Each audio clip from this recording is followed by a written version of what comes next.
का एक नई वीडियो में दोबारा स्वागत है। पिछले वीडियो में हमने प्रेजेंट इंडेफिनिट टेंस को एक्सप्लेन किया था। इस वीडियो में हम आप लोगों को प्रेजेंट कॉन्टिन्यूअस टेंस को एक्सप्लेन किया जाएगा आप लोगों के सामने। आप ध्यान दीजिए, प्रेजेंट कॉन्टिन्यूअस टेंस की हिंदी क्या होती है? वर्तमान जारी काल। क्या होता है? वर्तमान जारी काल। इसका इंट्रोडक्शन यानी पहचान क्या होता है? जिस हिंदी वाक्यों के अंत में रहा है, रही है, रहे हैं आदि शब्द आते हो प्रेजेंट कॉन्टिन्यूअस टेंस कहलाता है। यानी जिन हिंदी वाक्यों के अंत में रहा है, रही है, रहे हैं, लास्ट में अगर रहा है, रही है, रहे हैं, रहे शब्द मिल गया तो आपको प्रेजेंट कॉन्टिन्यूअस टेंस कहना है। अगर आप अभी भी नहीं समझ पा रहे हो तो आपको क्या करना है कि सेंटेंस आप देखिए, सेंटेंस आप देखिए और लास्ट में काम जारी होना चाहिए, यानी काम जारी रहना चाहिए। कोई भी सेंटेंस आप पढ़िए, उस सेंटेंस के लास्ट में अगर रहा है, रही है, रहे हैं नहीं आ रहा है और काम जारी है तो समझ लीजिए कि वो प्रेजेंट कॉन्टिन्यूअस टेंस हो गया। अब मैं आपको एग्जांपल दे रहा हूं, जैसे लिखा है वह लोग छत पर बैठे हैं, वह लोग छत पर बैठे हैं, वह लोग छत पर बैठे हैं। देखिए इसमें लास्ट में रहा है, रही है, रहे हैं नहीं आ रहा है, लेकिन काम क्या है? काम कंटिन्यू है, मतलब जारी, इसलिए कौन सा टेंस हो जाएगा? प्रेजेंट कॉन्टिन्यूअस टेंस हो जाएगा। आपको पता होगा इसमें हेल्पिंग वर्ब क्या लगता है? हेल्पिंग वर्ब लगता है इज, एम, इज, एम, और क्या लगता है? आर लगता है। इज किसके साथ लगेगा? ही के साथ, सी के साथ, इट के साथ, एंड एनी नेम, यानी किसी का भी नाम हो जाए, सपोज दैट राम हो गया, श्याम हो गया, यानी किसी का भी नाम अगर आ जाएगा तो आपको क्या लगाना है वहां पे?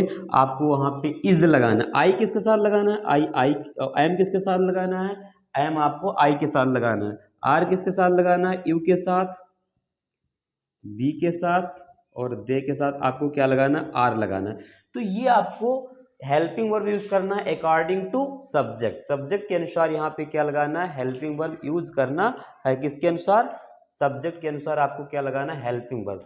अब मैं आपको बता रहा हूँ इसका स्ट्रक्चर क्या होगा। स्ट्रक्चर आप ध्यान दीजिए, स्ट्रक्चर यानी सबसे पहले आपको सब्जेक्ट लिख देना है, subject plus is, am, are, plus verb की फर्स्ट फॉर्म में आईएनजी, प्लस ऑब्जेक्ट,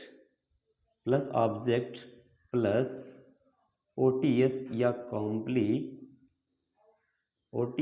कॉम्प्लीमेंट। ये चीज़ आपको ध्यान देना, यानी आपको सबसे पहले सब्जेक्ट लिखना है, फिर इज, एम, आर लिखना है, फिर वर्ब की फर्स्ट फॉर्म में एनजी लगाना है, फिर ऑब्जेक्ट लगाना है, फिर ओटीएस या कॉम्प्लीमेंट आपको लगाना है इस प्रेजेंट परफेक्ट कॉन्टिन्यूअस टेंस में।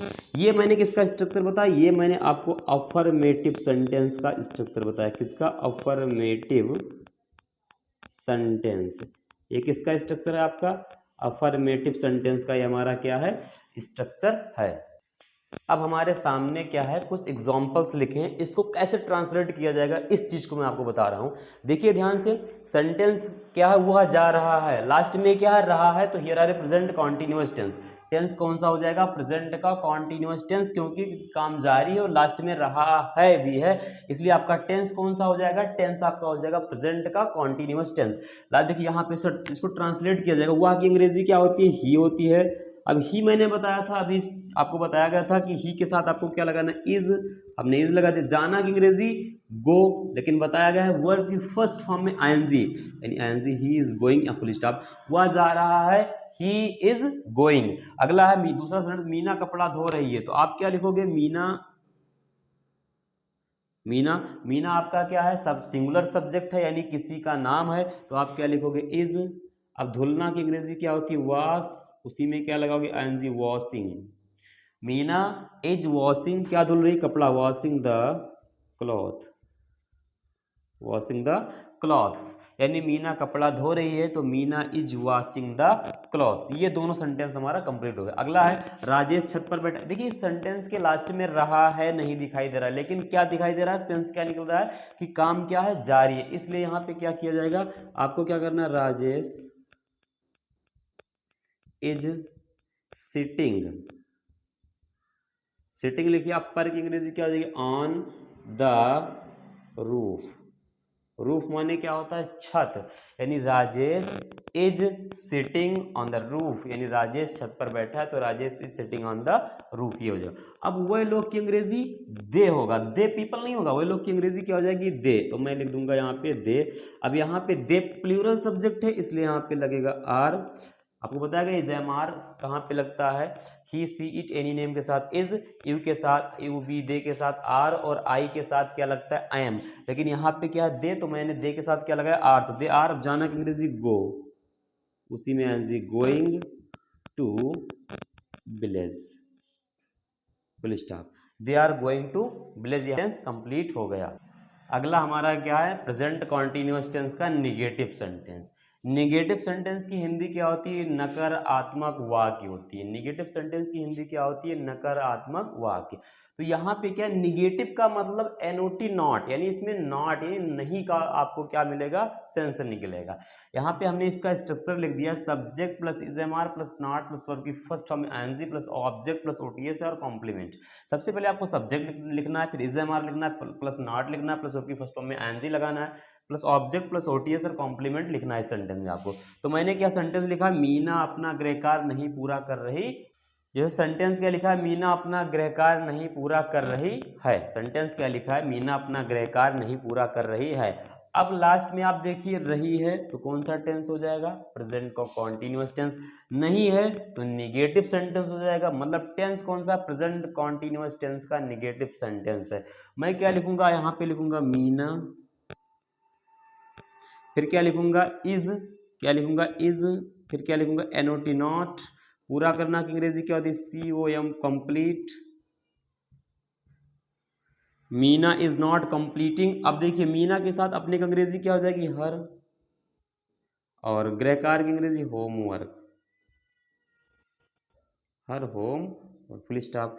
अगला सेंटेंस लिखा हुआ अपने दोस्तों को नहीं पीट रहा है, लास्ट में रहा है और नहीं मिल गया तो निगेटिव सेंटेंस हो जाएगा। तो वह की अंग्रेजी क्या हो जाएगी? ही।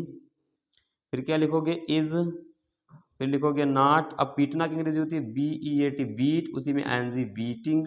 अब क्या लिखोगे? वह के साथ अपने की अंग्रेजी हिज, दोस्तों की अंग्रेजी फ्रेंड्स। आई होप आप लोग प्रेजेंट कॉन्टिन्यूअस का नेगेटिव सेंटेंस सीख चुके हैं। अगला क्या आपका? Interrogative sentence. इंट्रोगेटिव सेंटेंस की हिंदी क्या होती है? इंट्रोगेटिव सेंटेंस की हिंदी होती है प्रश्नवाचक वाक्य।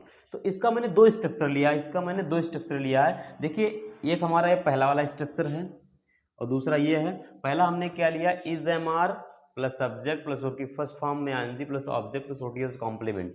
जब आपका इंट्रोगेटिव सेंटेंस क्या से स्टार्ट होगा तब पहला वाला स्ट्रक्चर लगेगा। जब क्या से स्टार्ट होगा सेंटेंस तो आपको पहला वाला स्ट्रक्चर लगाना है। जब क्यों से स्टार्ट होगा तो आपको दूसरा वाला स्ट्रक्चर लगाना है। इस वाले इंट्रोगेटिव सेंटेंस को हम लोग क्या कहेंगे? क्लोज, दूसरे शब्दों में close ended question, close ended question कहते हैं, क्लोज इंडेड क्वेश्चन। इसको आप SNO टाइप क्वेश्चन भी कह सकते हो। इसको आप अनदर वर्ड में क्लोज इंडेड क्वेश्चन भी कह सकते हो। इसको आप क्या कहोगे? इसको WS टाइप क्वेश्चन, इसको क्या कहोगे? WS type question. और अनदर वर्ड में आप इसको क्या कहोगे? Open ended question, open ended question. इसको आप क्या कहोगे? Open ended question. इसको आप क्लोज इंडेड क्वेश्चन कहोगे, इसको आप ओपन इंडेड क्वेश्चन कहोगे। ये जो सेंटेंस हमने लिखा, क्या सुमन अपना काम कर रही है, इंट्रोगेटिव सेंटेंस से क्या है? तो ध्यान दीजिए, जब कोई भी सेंटेंस क्या से स्टार्ट हो तो क्या की इंग्लिश नहीं लिखी जाती, हेल्पिंग वर्ब से काम स्टार्ट किया जाता है। यहाँ पे आपको सुमन को देखना, Suman here are a singular subject, so I we have to use singular verb. तो यहाँ पे क्या है, जो सुमन लिखा दिखाई दे रहा है सिंगुलर सब्जेक्ट है, तो वर्ब इसके साथ कौन सी यूज होगी? Singular verb. यानी आप सबसे पहले क्या लिखोगे? इज लिखोगे। ये वाला स्ट्रक्चर है, इज एम आर लगेगा अकॉर्डिंग टू सब्जेक्ट। तो यहाँ पे क्या लिखोगे? इज, फिर क्या लिखोगे? सुमन, इज सुमन। आप ध्यान दीजिए, करना की अंग्रेजी, काम करना की अंग्रेजी डूइंग, ऐसे डूइंग माने करना। सुमन के साथ आपने की अंग्रेजी क्या हो जाएगी? हर। और काम की अंग्रेजी क्या हो जाएगी? वर्क, यानी question mark. Suman, is Suman doing her work, क्या सुमन अपना काम कर रही है? तो is Suman doing her work, ये हो जाएगा। अगला है राम गाना क्यों गा रहा है, तो आप पहले क्यों की अंग्रेजी क्या लिखोगे? व्हाई फिर मैंने क्या कहा कि क्वेश्चन वर्ड लिख के आप इज एम आर लगाओगे, तो मैंने लगा दिया इज। फिर क्या लगाया, राम, वाई इज राम। अब गाना की अंग्रेजी क्या होती है, सिंग, उसी में एनजी सिंगिंग। फिर ये सॉन्ग, और यहाँ पे आप क्या लगाओगे, क्वेश्चन मार्क। ये आपका सेंटेंस कंप्लीट हो गया। ध्यान